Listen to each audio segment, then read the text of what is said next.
Russian forces are continuing to advance in their attempt to take the eastern Ukrainian city of Avdiivka, according to Alexander Shtupin, a spokesman for the forces in southern Ukraine. This is true despite suffering increasing casualties. Shtupin stated on national television that Russian forces were employing small assault groups of 30 to 40 soldiers in order to use infantry. He said that Russia had suffered 2,500 fatalities and injuries in the previous 6 days. As violence in the area heats up, Russian Defense Minister Sergei Shoigu stopped by a command post close to the battle lines of eastern Ukraine. The ministry released a video of Shoigu's visit and said that it covered topics including drone operator training and how to get ready for combat in the winter, when temperatures drop below zero. According to Ukrainian President Volodymyr Zelensky, the nuclear power plant in the western Khmelnytsky region was most likely the target of a Russian drone attack. 20 individuals were hurt in the attack, which also broke windows at the business.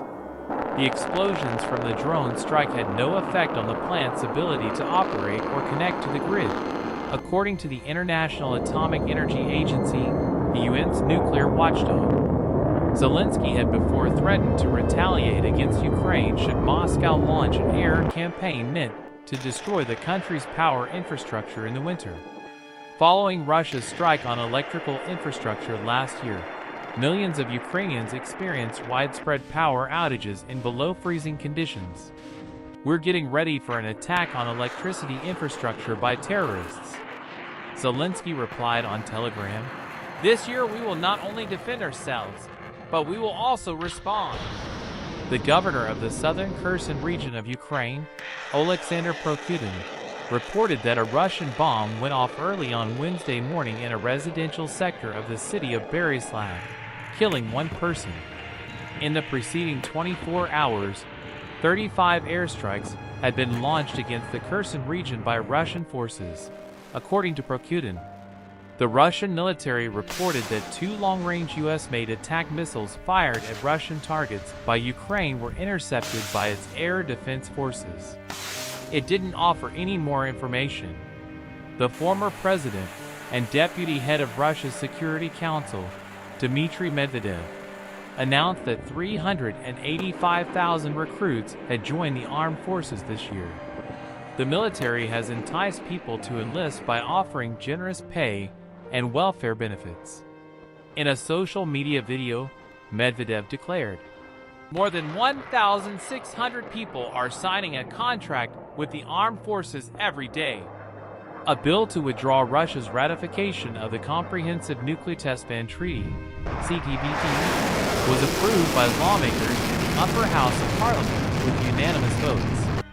President Vladimir Putin's signature is now all that is required for the legislation to take effect.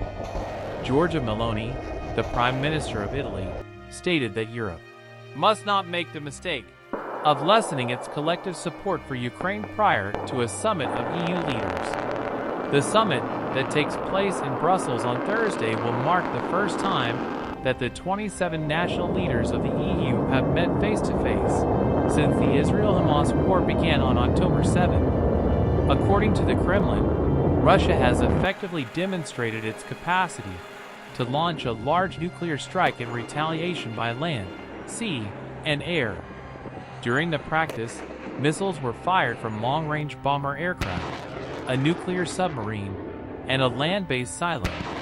The nuclear drills included practical launches of ballistic and cruise missiles, according to a statement from the Kremlin. The minister in charge of Ukraine's defense sector, Oleksandr Kamyshin, stated during a NATO meeting in Stockholm that the nation hopes to build tens of thousands of drones every month by the end of the year. Although he would not provide the exact quantity, he estimated that hundreds were produced each month.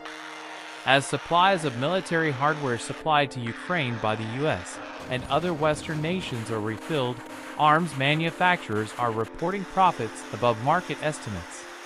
The Virginia-based General Dynamics reported an $836 million profit for the third quarter, attributed to increased demand for armored vehicles and artillery.